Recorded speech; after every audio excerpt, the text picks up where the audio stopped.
Imagine an empire so powerful that it controlled more than 2,000 miles of mountains, yet it was destroyed in just 2 years. Imagine a royal family so divided that their own decisions became the suicide note of the Inca Empire.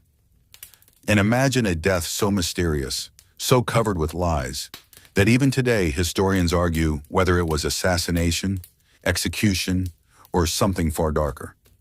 This is the shocking story behind the lie about Huáscar's death, and how the greatest empire of the Americas destroyed itself from the inside, before the Spaniards even fired a single shot. In the early 1500s, the Inca Empire was at its peak. Roads, palaces, armies, and wealth stretched across modern Peru, Ecuador, Bolivia, and Chile. But beneath the surface, the empire was cracking. The great emperor Huayna Capac suddenly died, likely from a European disease brought by early contact. His death created a problem the empire had never faced before. 2 sons, 1 throne, no clear successor. On one side stood Huáscar, ruling from Cusco, the traditional heart of the empire. On the other stood Atahualpa, ruling from Quito, surrounded by battle-hardened northern generals. The Inca Empire was about to tear itself apart. Huáscar believed he was the rightful heir. His supporters insisted that the throne must return to Cusco. Atahualpa's side argued that he was favored by Huayna Capac and had the loyalty of the empire's strongest commanders. This wasn't just sibling rivalry. This was a civil war waiting to explode. Huáscar began removing officials loyal to Atahualpa. He demanded Atahualpa's submission. Atahualpa refused. Diplomacy died.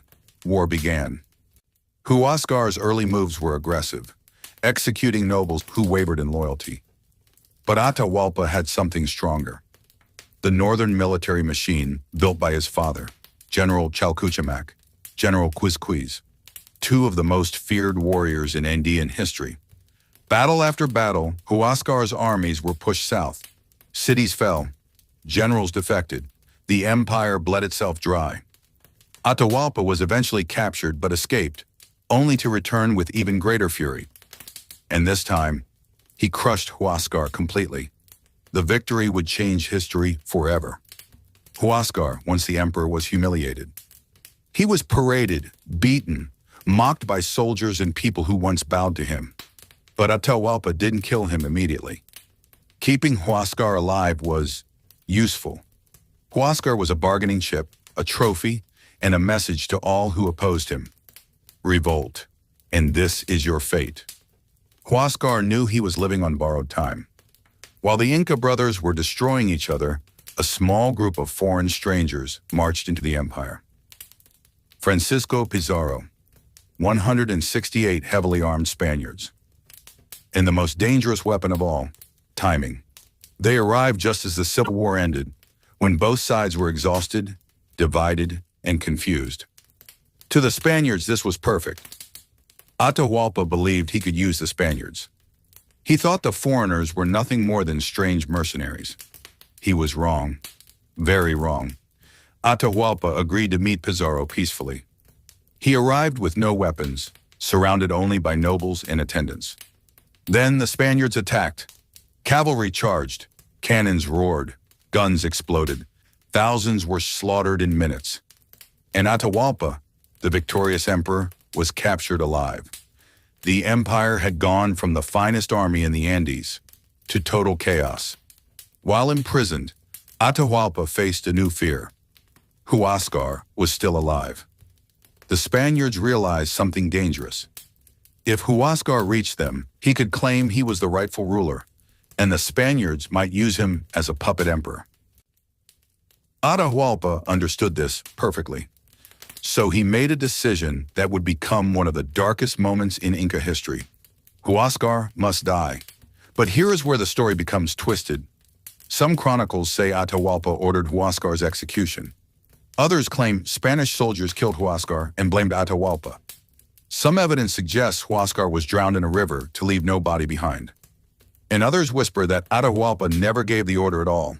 It might have been his generals acting independently.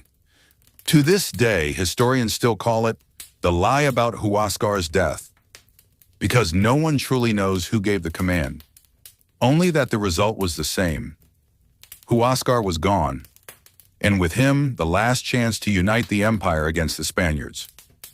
By killing Huáscar, directly or indirectly, Atahualpa destroyed the final thread holding the empire together. The Inca Empire didn't fall because of Spanish swords. It didn't fall because of guns, germs, or horses alone. It fell because two brothers destroyed each other. Their generals destroyed the state. Their rivalry destroyed the unity that held the empire for centuries. The Spaniards simply walked into a collapsing world. Huáscar's death was not just an execution. It was the moment the Inca Empire committed political suicide. Atahualpa was eventually executed by the Spaniards. His generals were hunted down, his armies defeated. Within a single generation, the empire that once ruled the Andes vanished from the map. But the mystery remains. Did Atahualpa truly kill Huáscar? Or did the Spaniards kill him to create a story that justified their control? History still debates it. And the truth, buried in politics, war, and lies, may never be revealed. If you enjoyed discovering the real hidden story behind the fall of the Inca Empire, make sure to subscribe for more deep historical mysteries, lost empires, and untold truths from around the world. Drop a comment with the next historical story you want to explore. Thanks for watching.